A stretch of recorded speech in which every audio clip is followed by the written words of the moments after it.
Mr. and Mrs. Arzola Arnaiz and family, Tina Borreta and family, OFS family, Rowena and Cuenco, Rudy and MJ Cuenco, Sweet 16 Girls, Pedro de Rosario Jr. and family, Mary Ong and family, Josefina Javier Carica, Isidore B. Fabregat, Len Barcelona, Serene May Barcelona, Sam Barcelona, Barcelona and Cleopas family, Adelina Torremosa, Princess Erica Bernas, Bianca B. Cleopas, para sa mga anibersaryo ng 13th anniversary of Barangay Collins, Kuwait Sanliwa 2nd anniversary, 1st anniversary of San Lugo, Ibersulat. Para sa pasasalamat nina, Angelica Abayari Moore and family, Mr. and Mrs. Reniel Escolado and family, Sioni Guzman and family, Alexia Olayo and family, Marilu Mariano and family, Marlon Mariano and family, Mr. and Mrs. Mary Y. Padilla and family, Imelda Bonador, Zenon Penales and family. Para sa agarang paggaling nina, Sheikh Claire Louis Cuenco, Edna Manuel, Johanna Naan Bernas, Carmen Lim Padilla, Jetro Medula Magpalma. Para sa espesyal na intensyon nina, Richard Suerte and family, Jeanette H. Fabregat, World Peace from Florence Ortiz family, Natividad Marquez, Jason Cabulay, Ellen Almasi and family, Mr. and Mrs. Parale and family. Para sa mga kaluluwa na Maria Teresa B. Lasatin, Ricardo Landayan, Vicente de la Cruz, Antonia Pinubayan, Reynaldo Cuenco, Milagros Marinsa Paterno, Mario Rayos and Eduardo Paterno, Ladislao Purisima, Adoracion Purisima, Vicencio de la Serna, Lucky S. Rosal, Sugalport and Suerte family, and departed family members, Salustiana Javier and Leon Cabello, Pasencia B. Fabregat, Mrs. Estefania D. Caino, Rosalinda Mariano, Bonifacio and Ernestina Guzman, Luis B. Fabregat, Cesar Javier, Anthony Fabregat Sr., Danilo Pangilinan Jr., Imelda Pangilinan, Raul Baiter, Roberto Pangilinan, Rosalia Salansang, Efraim B. Natividad, Nicolas and Irenia Orboda, Antonina Orboda, Restituto Navarro, Gina and Romeo Cabaluna, Antonino Molina, Natividad Romatilio, Lindon Plaza, Felix Padre, Albert Ramos, John Rodel Sidron, at Jesus Sidron.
pong minunulisan ang pagdaigdigang araw ng mga dukha.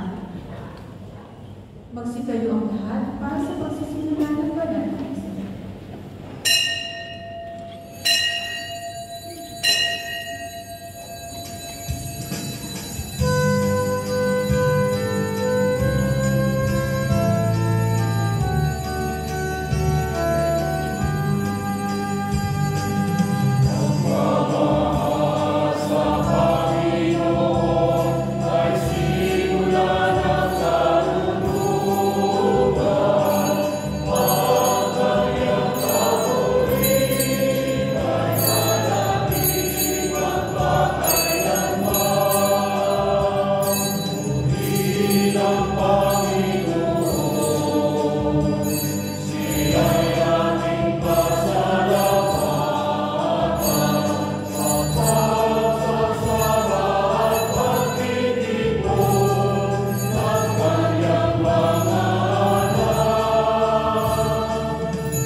Sa ngalan naman at ang anak ng Espiritu Santo. Amen. Ang pagpapala ng ating Panginoong Jesucristo, ang pag-ibig ng Diyos Ama, at ang pakikipagkaisa ng Espiritu Santo naway sumainyong lahat. Mga kapatid, habang papalapit tayo sa katapusan ng taong kasalukuyang panliturhiya, papapakinggan sa mga pagbasa ang kaganapan ng panahon. Tila nakakatakot, nakaguluhan ang paglalarawan sa mga huling araw. Ngunit, hindi pagkatakot kundi pag-asa ang natipito sa atin. Ang pag-usbong ng puno ng igos sa Ebanghelyo ay nagtuturo sa pag-asang ito na darating ang buhay pagkatapos ng kamatayan. Binabago ng Espiritu ang luma tungo sa bago, ang kaguluhan tungo sa kaayusan, ang kalungkutan tungo sa kagalakan, ang kawalang pag-asa tungo sa bagong buhay. Mga kapatid, upang tayo maging marapat na gumanap sa banal na pagdiriwang, aminin po muna natin ang ating maganawang pagkakasala. Tayong lahat, inaamin ko sa makapangyarihan ng Diyos at sa inyong mga kapatid, na lumha ako ng nagkasala sa isip, sa salita at sa gawa, at sa aking pagkukulang. Kaya ay sinasamo ko sa mahal na Birheng Maria, sa lahat ng mga anghel at mga banal, at sa inyong mga kapatid, na ako'y nanalangin sa Panginoon ating Diyos. Pawaan tayo ng makapangyarihang Diyos. Patawarin tayo sa aming mga kasalanan, at patubayan tayo tungo sa buhay na walang hanggan. Amen.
buong lahi naming ikaligayang ikaw ay paglikuran, sapagkat walang maliw at walang kahulili ang kasiyahan. Kapag sumasamba kami sa iyong kapangyarihan, nagpapairal sa tanang sanlibutan. Sa pamamagitan ni Jesucristo, kasama ng Espiritu Santo, magpasawalang hanggan. Amen. Magsiupo ang lahat.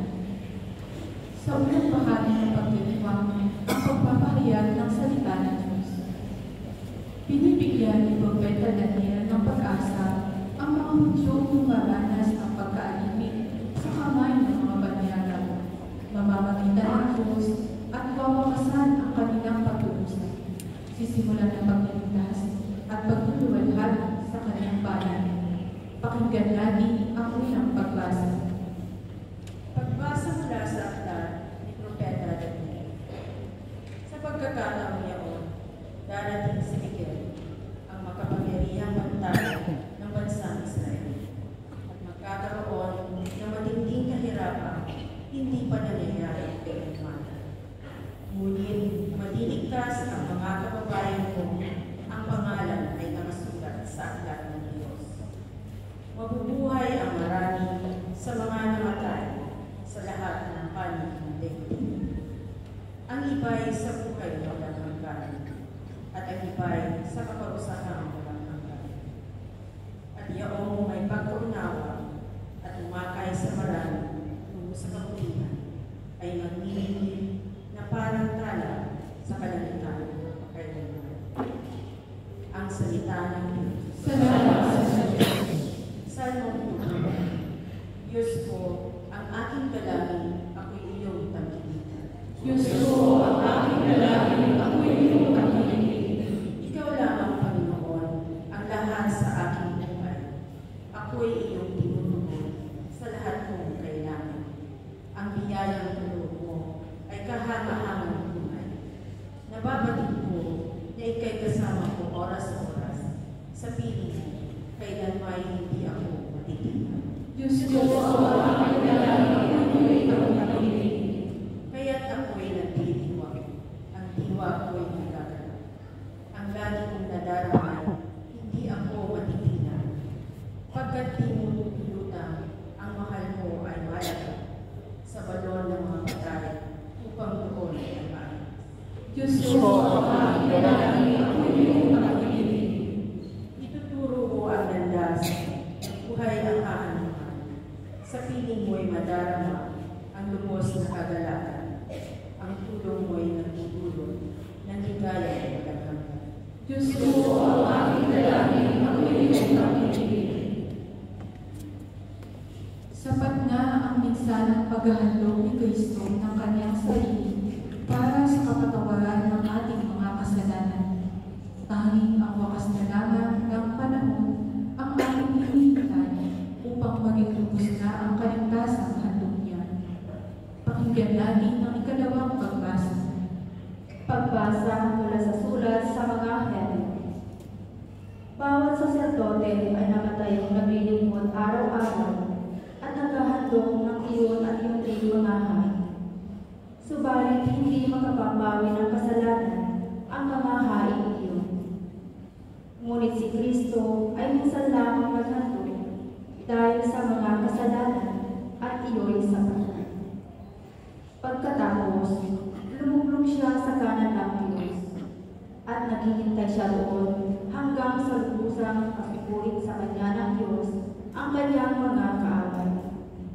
Sa makatuwid, sa pamamagitan ng isa lamang paghandog, ay kanyang pinapaging banal magpakailanman ang mga nilinis.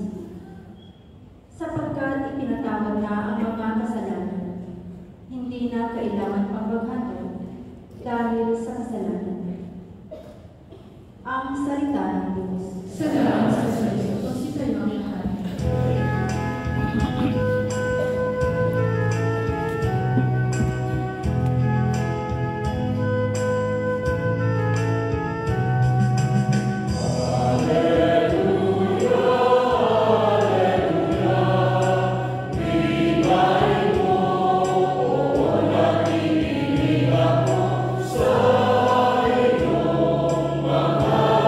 Sa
Noong panahon iyon, sinabi ni Jesus sa kanyang mga alagad, sa mga araw na iyon, pagkatapos ng mga napakalaking kapighatian, magdidilim ang araw, hindi magliliwanag ang buwan, malalaglag mula sa langit ang mga bituin, at mayayanig ang mga kapangyarihan sa kalawakan, at makikita ang anak ng tao na nasa lapaa, dumarating na may dakilang kapangyarihan at malaking karananan.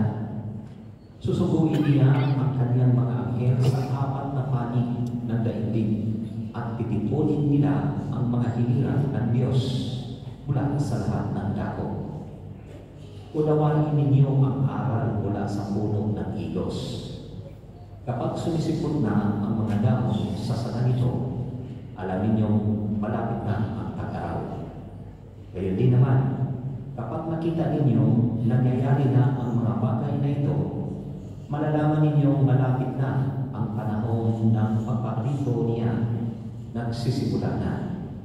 Tandaan ninyo, magaganap ang mga bagay na ito bago mamatay ang mga taong nabubuhay sa ngayon. Mawawala ang langit at ang lupa, ngunit ang mga salita ko ay hindi magkakabulag. Ngunit walang nakakaalam ng araw o oras ng pagsapit niya, kahit ang mga anghel sa langit o ang anak man. Ang Ama lamang ang nakakaalam nito. Mga kapatid, ang mabuting balita ng Panginoon. Pinupuri namin, Panginoon Jesucristo. Magsiupo ang lahat. Ibayan natin po sa ating lahat. Marahil ang iba sa inyo ay nagtaka kung bakit napakaraming nag-uniform. No? Hindi po sila nag-graduate. Parang nag-graduation ngayon. No? Ngayon mga kapatid, ay magkakaroon po na pagpapalibago ng pagtatalaga, no, sa paglilingkod ng ating Panginoong Jesucristo. Makikita niyo po sila po itong under ng PCK, no, ng Filipino Catholics Inquiry, na naglilingkod sa ating simbahan sa Pilipino na komunidad. Nandoon ang tinatawag natin worship ministry. Under ng worship ministry ay ang Victor Communicators, ang Lay Ministers, Sacristan. Yan po sila. At dyan ay under din yan po ang mga choir. Ang choir ay ilan na sila? Ilan ba kayo? 10 o siyam? Siyam na grupo ng mga choir. At saka meron din tayong tinatawag na education. Doon ang catechism. And then, ang Sacristan, there's a worship ministry, Sacristan. And then, tinatawag natin moralities at saka yung mga youth. At sa mga prayer groups, meron pong 6 na mga prayer groups, mga kapatid, kung saan mayroon din sila na sa kanilang expression sa paglilingkod sa simbahan, pamahayag ng paglilingkod ng simbahan ay doon ang mga choir. Kaya makikita ninyo sila na nagkakagandahan at nagkakagwapuhan. Tingnan ninyo yung katabi niya. Maganda ka na magwapuhan. Diba? No? Masaya, masarap sa pakiramdam na kung saan nakikita at nagkakaalaman at nagkakakilanlan na siya pala naglilingkod pala siya ng simbahan. Kaya ngayon, huwag kayong gumawa ng kapataluhan sa labas. Kilanlan kayo. No? Masarap pakinggan, masarap dalhin. Kapag tayo naglilingkod, tayo nagsisimba sa harapan ng ating Panginoong Jesucristo. Bawat isa sa atin ay may pinaglilingkuran at tayong lahat ay naglilingkod sa Diyos. Kahit hindi naglilingkod sa simbahan, ang bawat po sa atin ay naglilingkod sa Diyos sa kanyang mission na ibinibigay sa atin ng Diyos. At doon po tayo pumapasok sa kanyang kalooban. Sometimes, napakahirap dahil minsan gumuguho ang ating buhay kapag may mga problema po tayo kinakaharap. Katulad na naman po dito sa mga pagbasa, mga kapatid. Kasi last Wednesday, nagbasbas po ako ng isang kababayan natin na namatay na papauwi ng Pilipinas. At doon nakita ko yun doon sa Mortuary. Kita ko doon na umiyak yung kanyang asawa na lalaki.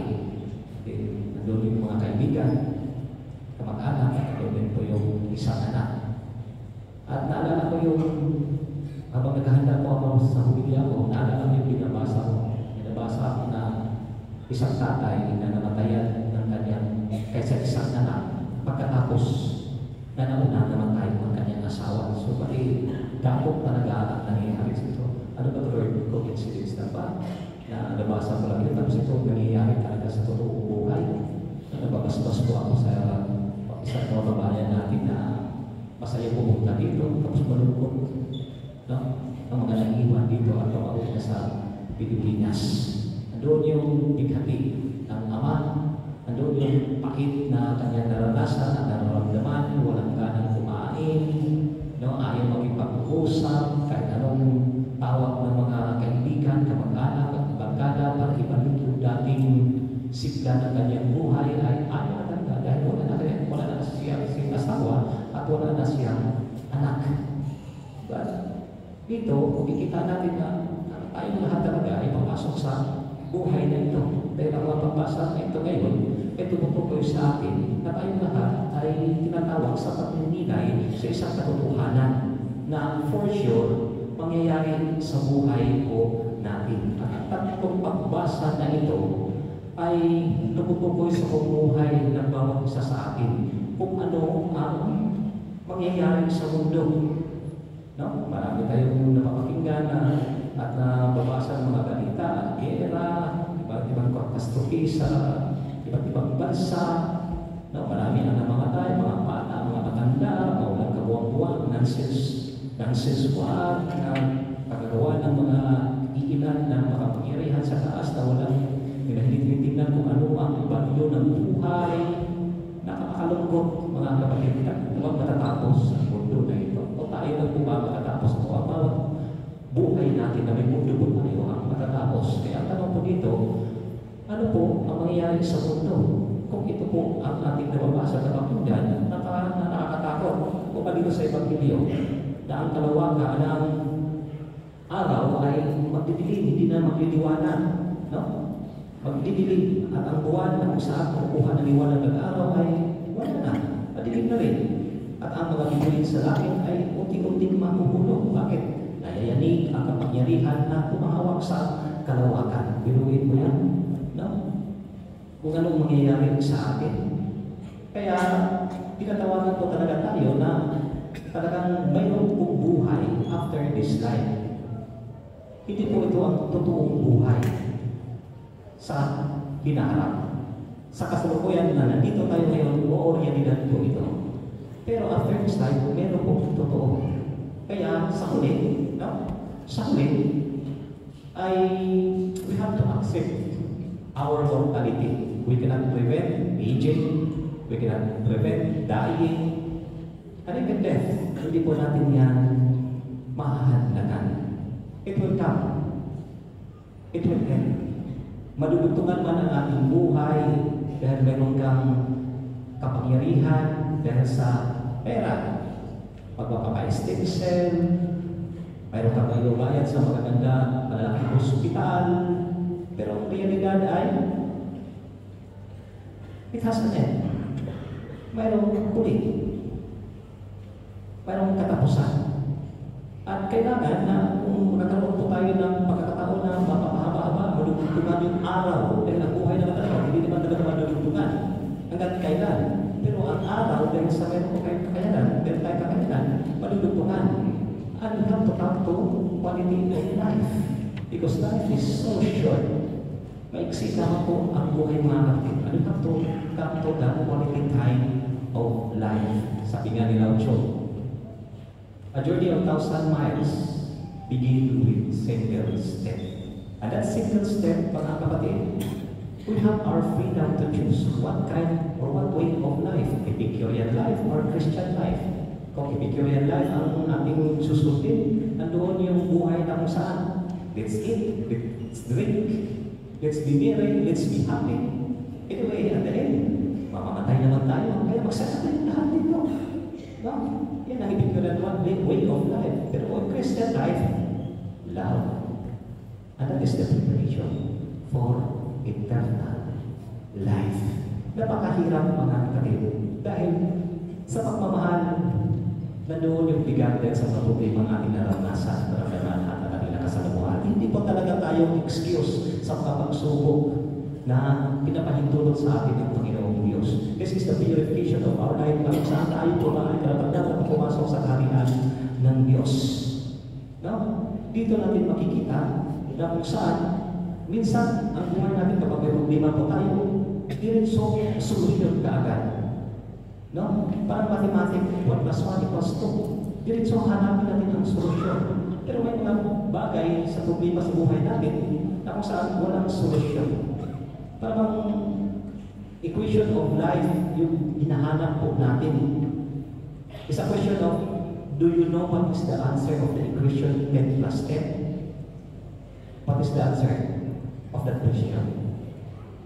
Do you know the answer of the equation 10 plus 10? What is the answer? What is the answer? Kinatatanong ba kayo? What is the answer? Pakinakas. Pakinakas. Pusin 20. Pakitaas ng kamay. Pakitaas ng kamay. Do you know the answer of the equation 10 plus 10? Pusin 20. Pakitaas ng kamay. What is the answer? The question is, do you know the answer of the equation 10 plus 10? The answer is yes. It is not 20, but our mind will think 20. And that is the expressions of life. If you have problems, you have to answer directly. 20. Na kung saan, sa buhay po natin mga kapatid, may mga problema talaga na gusto natin bibigyan ng solusyon, answer kaagad, sagot kaagad. Pero may mga pagkakataon na hindi natin masolusyonan, hindi natin mabibigyan ng answer kaagad, sagot kaagad. All we need is just to say simply, yes, Mister, this is my life. Namatayan ako. Yung pamilya ko, nandun sa Pilipinas, mapapyo na naman. Paano mo mapasolusyonan ang mga pamilya dito? Meron mo bang solusyon po ito? Kung hindi, yes time. I will have to follow your way. Susunod ako sa'yo. No? Susunod ako sa iyo, Panginoon. Dahil nandito ako, wala akong magagawa. Kung hindi, I will have to stop counting. I will have to stop complaining, looking for an answer, but living and loving one at a time. Wala na akong magagawa. Na kung saan wala akong kapangyarihan, yan po, timo lang ako, tao lang ako.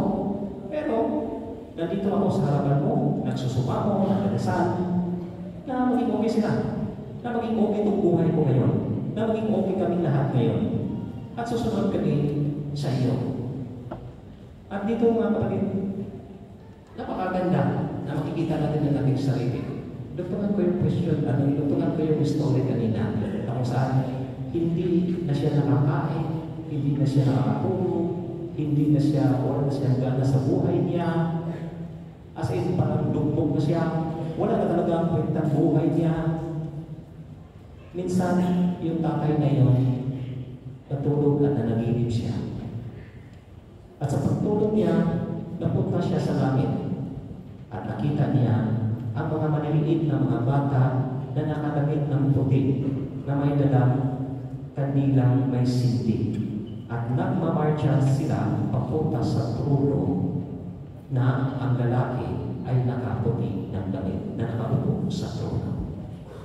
Habang nagmamarcha ang mga bata doon sa panaginip niya, nandoon siya sa tabi ng daan at nakikita niya ang maliliit na mga bata na puti-puti na may dalang kandila na may sinti.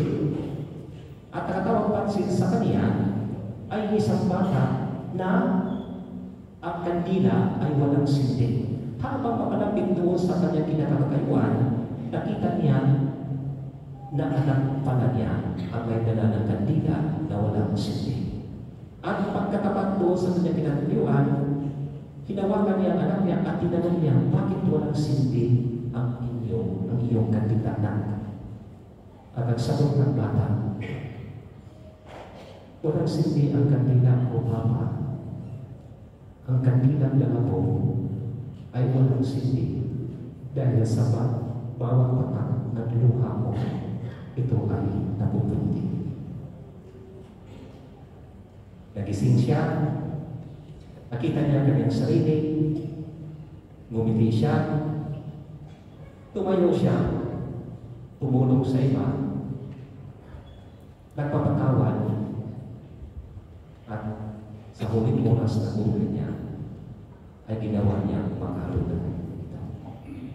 Kaya mga kapatid, lahat po tayo, we breathe, huminga po tayo sa segundo ito.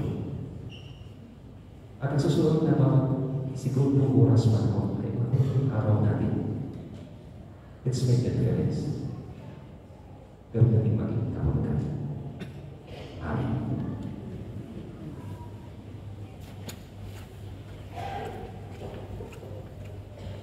Mga kapatid, inaanyayahan ang lahat ng mga pagpapanibago ng pangako at pagtatalaga ng sarili bilang mga lingkod ni Kristo na pumunta sa harapan. Magsitahin po lahat, yung magtatalaga ng po pagpapanibago, pupunta po kayo dito sa harapan ng altar. Lapit po kayo.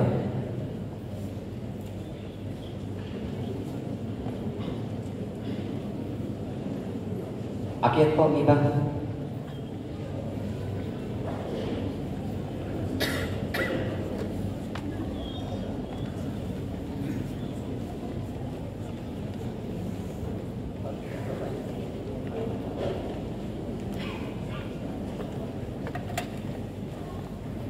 Makikita niyo po ba yung babasahin niya sa gilid? Papatalagaan niyo?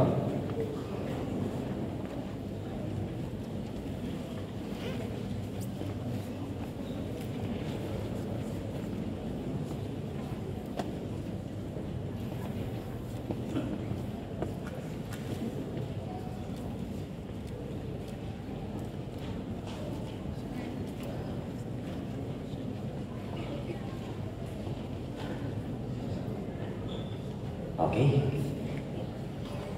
Mga minamahal kong mga kapatid, bilang mga binyagang Katoliko na bumubuo ng katawang mistiko ni Kristo, itatalaga muli natin ngayon ang mga kapatid natin ito para sa ikabubuti ng ating simbahan at pamayanan sa ngalan ng ating Panginoong Jesucristo. Sa mga pumunuan at mga kasaping ng sangguniang pastoral, nakalaan ba kayong magtalaga muli ng inyong sarili, panahon, talino at yaman kay Kristo bilang inyong Panginoon at Diyos sa pamamagitan ng inang simbahan sa Holy Family Co-Cathedral, sa ating parokya na banal na mag-anak ng iyong pinaglilingkuran?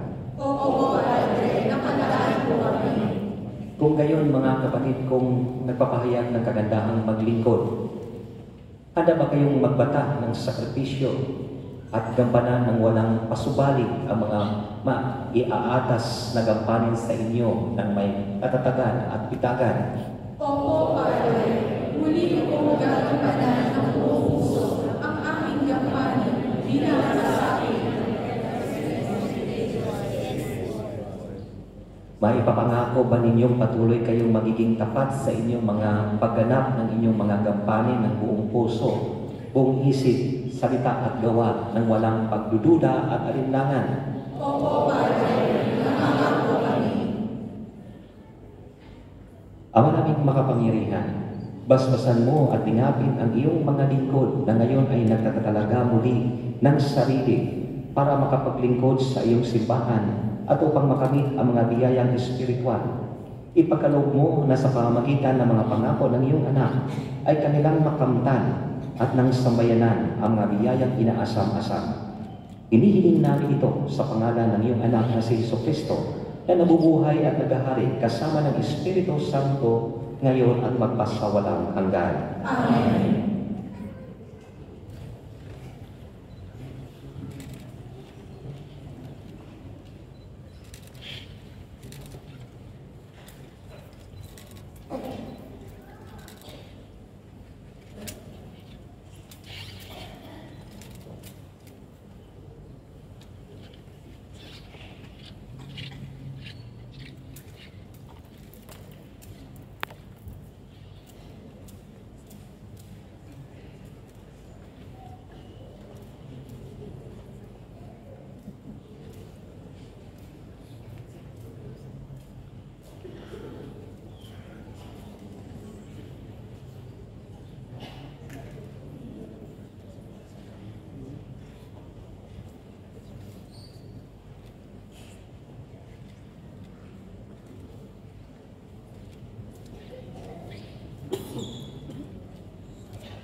Kumarap po kayo sa mga kapatid ko natin.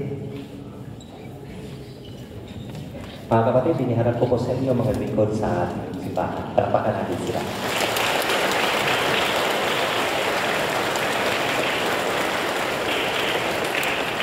Ngayon ay magsibalik po kayo sa kanyang mga kanya-kanyang upuan. Maraming salamat po.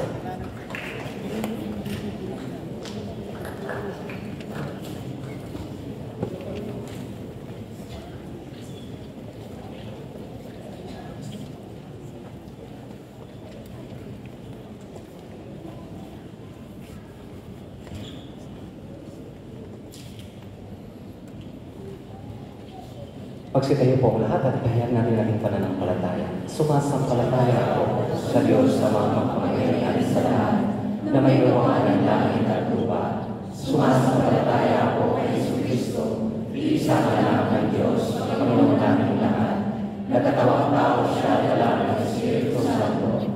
Ipinanganak ni Santa Maria Virgen, pinagpasakit ni Poncio Pilato, ipinawag sa krus ng malayang Pilipi, nalaw sa kaluluwa ng mga mahal, nangyay ng araw ng buhay ng mundi, umakyat sa langit, naluluntok sa kanan ng Diyos na mga makapangyarihan sa lahat.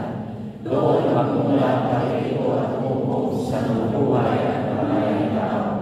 Sumasampalataya ng ako sa Diyos Espiritu Santo, sa banal na simbahang Katolika, sa kasamahan ng mga banal, sa patoran ng mga kasalanan, sa pagkabuhay ng hindi namatay na tao, at sa buhay na walang hanggan. Amen. Ngayon ay iwalangin tayo sa dakilang Ama na tayo bigyan ng sapat na lakas at pag-asa upang maging handa lagi sa oras ng kanyang itinakda. Ang ating tugon, Panginoon, dinggin mo kami. Panginoon, dinggin mo kami. Patuloy na ang gabayan ng mga linggo ng simbahan, ang bawat mananampalataya tungo sa tamang landasin sa kabila ng kanilang mga pagkukulang at kahinaan. Manalangin tayo. Panginoon, dinggin mo kami. Maitatuyod nawa ng mga putong bayan ang isang mundo ng makalangin, makatarungan at mapagpalasahan. Sa pamamagitan ng kanyang mga tapat na paglilingkod, manalangin tayo. Panginoon, dinggin mo kami. Magsimula namang magbagong loob ang mga taong nalulog mo sa pagkakasala, dala ng kamunduhan, abuso at karahasan. Tahakin naman nila ang landas ng pagpapatawad at pagbabagong buhay. Manalangin tayo. Panginoon, dinggin mo kami.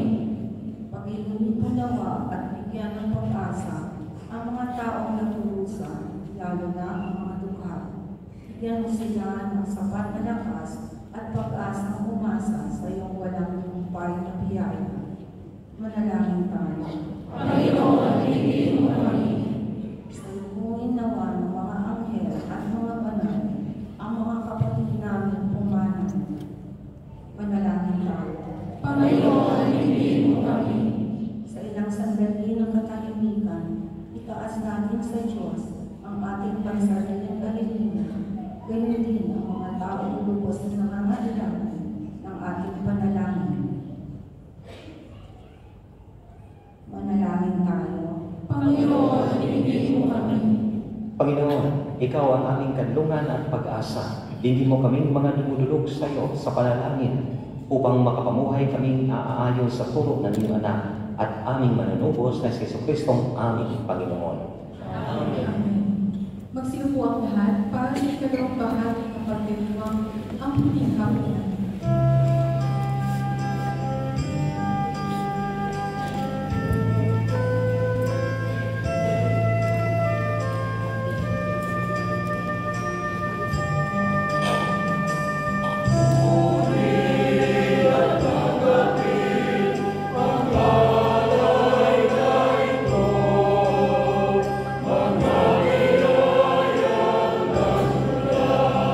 Sa pagpapala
kalugdan ng Diyos sa mga makapangyarihan.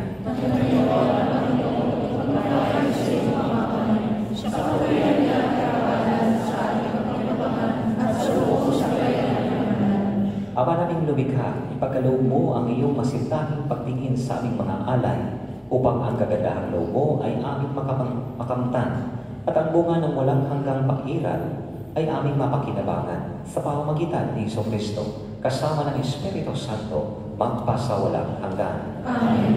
Sumainyo ang Panginoon. At sumayin. Itaas sa Diyos ang iyong puso at diwa. Itaas namin sa Panginoon. Pasalamatan natin ang Panginoong ating Diyos. Marami siya ay pasalamatan. Ama naming makapangyarihan, tunay ang marapat na ikaw ay aming pasalamatan sa pamamagitan ni Jesucristo na aming Panginoon. Sa dakilang pagtubos niya sa amin, ang kasalanan at kamatayang aming pasanin ay binalikan niya upang kami palayain at maitampok sa iyong lulignig. Siya ang nagtaghal sa amin bilang liping hinirang, pari at haring likod sa iyong kamahalan. Mula sa kadiliman, kami iyong tinawag upang makasapit sa iyong liwanag. Bilang iyong angkang may tungkuling maglahad ng iyong dakilang pag-ibig sa lahat. Kaya kaysa ng mga anghel nagsisiawit ng papuri sa iyo na walang humpay sa kalangitan, kami ay nagbubunyi sa iyong kadakilaan.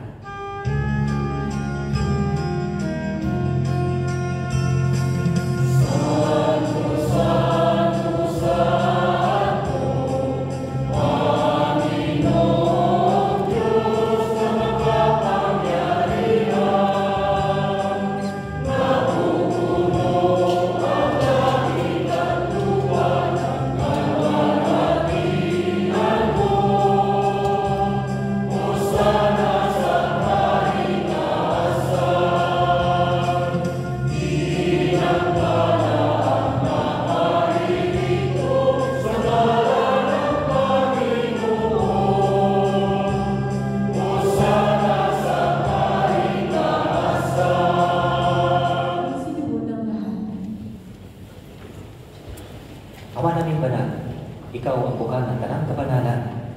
Kaya't sa pamamagitan ng iyong Espiritu, gawin mong banal ang kaloob na ito upang para sa amin ay magiging katawan at dugo ng aming Panginoong Jesucristo.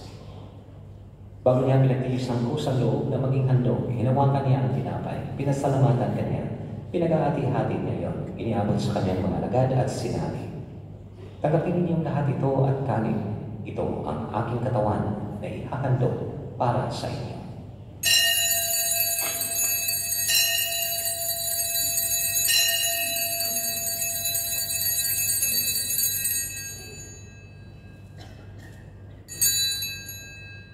Ngayon din naman nung matapos ang hapunan, hinawakan niya ang kalis, muli kanyang pinasalamatan. Iniabot niya ang kalis sa kanyang mga alagad at sinabi, "Tanggapin ninyong lahat ito at inumin. Ito ang kalis ng aking dugo ng bago at walang hanggang tipan. Ang aking dugo na ibubuhos para sa inyo, para sa lahat, sa ikapagpapatawad ng mga kasalanan. Gawin ninyo ito sa pag-alala sa akin."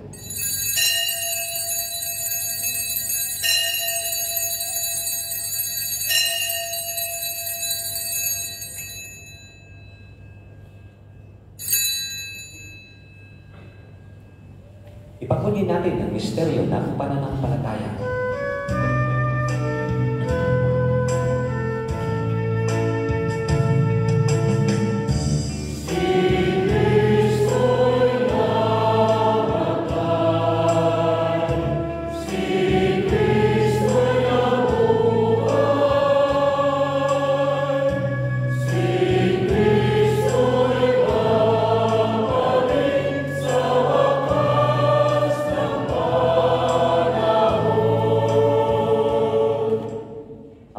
Ginagawa namin ngayon ang pag-alala sa pagkamatay at muling pagkabuhay ng iyong anak.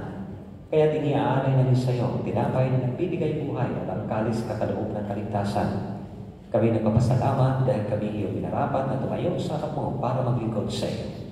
Isinasamo namin kami magsasalo-salo sa katawan ng dugo ni Kristo ay mabuklod sa pagkakaisa sa pamamagitan ng Espiritu Santo. Ama, dinapin mo ang iyong sibahang laganap sa buong daigdig. Puspusin mo kami sa pag-ibig kaysa ni Francisco na aming Papa at ni Aldo na aming Obispo at ng Tanang Kaparian. Alalahanin mo rin ang mga kapatid namin na himlay na may pag-asang sila'y muling mabubuhay kaya din ang lahat ng mga tumanang. Kawaan mo sila at patuloyin sa iyong kaliwanagan. Kawaan mo at paginapatin kami lahat na makasalo sa buhay na walang wakas. Kaisa ng mahal na Birheng Maria na ina ng Diyos, San Jose na kanyang kalinis-linisang esposo, kaisa ng mga apostol at ang lahat ng mga banal na namuhay dito sa daigdig na kanlugod sa iyo. May pagdiwang nawa namin ang pagpupuri sa ikararangal mo sa pamamagitan ng iyong anak na aming Panginoong Hesukristo. Sa pamamagitan ni Kristo, kasama niya at sa Kanya, ang lahat ng parangal at papuri ay sa iyo, Diyos amang makapangyarihan, kasama ng Espiritu Santo, magpasawalang hanggan.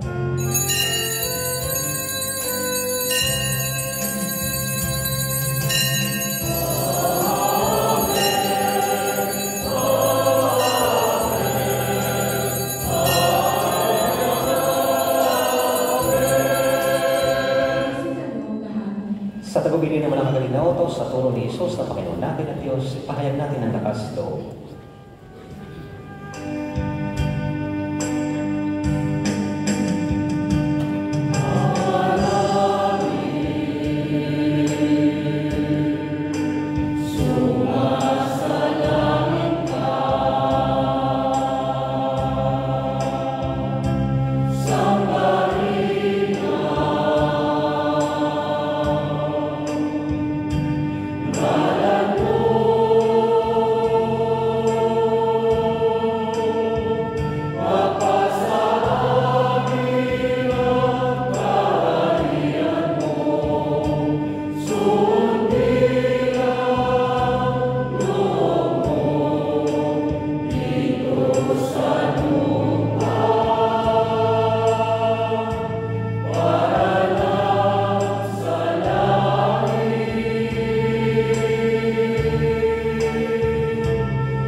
Iligtas sa kasalanan at ilayo sa lahat ng kapahamakan. Samantalang aming pinananamikan ang dakilang araw ng pagpapahayag ng tagapagligtas naming si Jesucristo.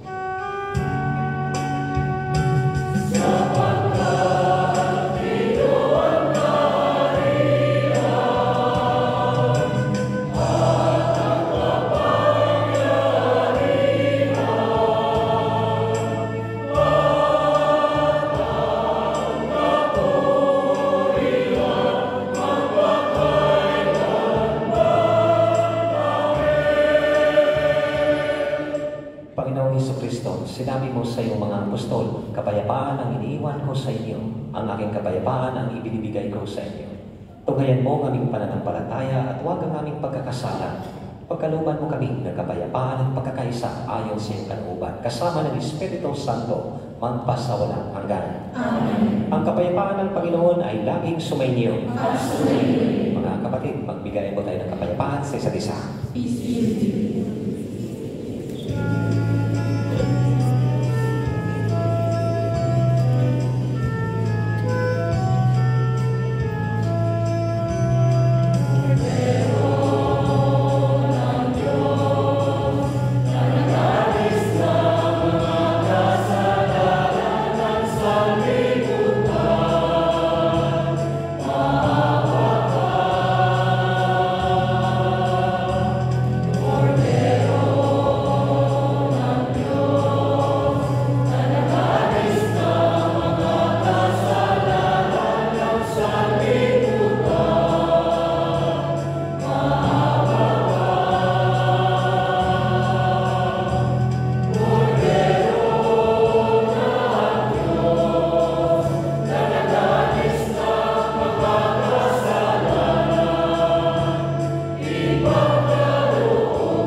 Mga kapatid, ito ang kordero ng Diyos, ang Diyos na nag-alis ng mga kasalanan ng sanlibutan.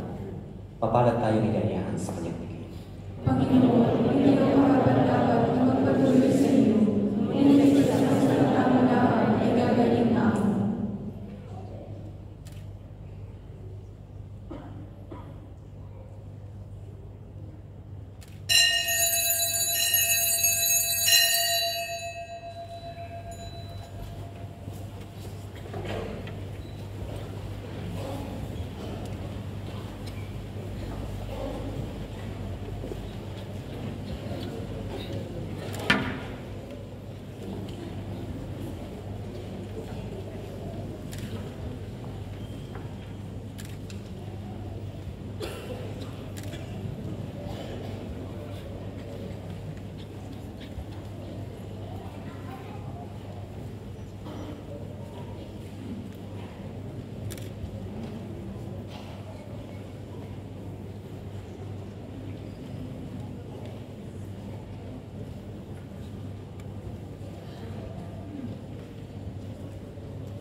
Manalangin tayo. Ama naming mapagmahal, sa pinagsaluhan naming banal na pakikinabang, ang amin nawang pagbigay, pag-ibig ay lalong madagdagan ng ginawa namin sa pag-alala sa anak mong mahal na nag-uutos ipagdiwang ang muling hapunan. Sa pamamagitan ni Jesucristo, kasama ng Espiritu Santo, magpasawalang hanggan. Amen. Magsiupo ang lahat. Parish announcement, November 15, 2024. Rosa Mystica 1000 Hail Marys will be held on Friday, 22nd November at 2:45 p.m. in the St. Padre Pio Hall. As 22nd November is the day of Saint Cecilia, the patroness of the choir members, kindly say a prayer for them. 24th November will be the Solemnity of Christ the King. For the updates, events, and announcements of the Holy Family Cathedral Filipino community, please like and follow the Facebook page of Filipino Catholics in Kuwait or PCK. Isang paalala po sa lahat na ingatan po ninyo ang inyong mga personal na kagamitan at siguraduhin wala kayong mainiwan na gamit sa loob ng simbahan. Maraming salamat po. Pagkatapos ng banal na pagdiriwang, banal na Eucharistia, inanyahan ko po ang lahat ng mga naglingkod na pumunta sa harap para magkaroon po ng group picture. Okay, maraming salamat. Magsitayo po tayong lahat.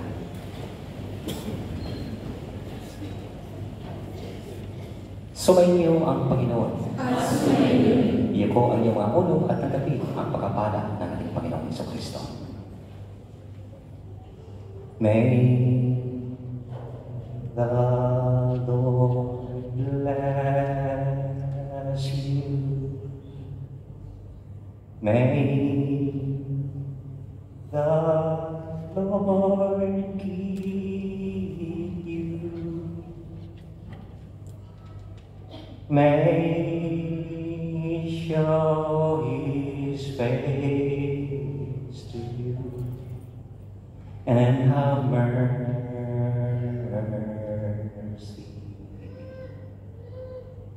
The Lord bless you. The Lord keep you. May He show His countenance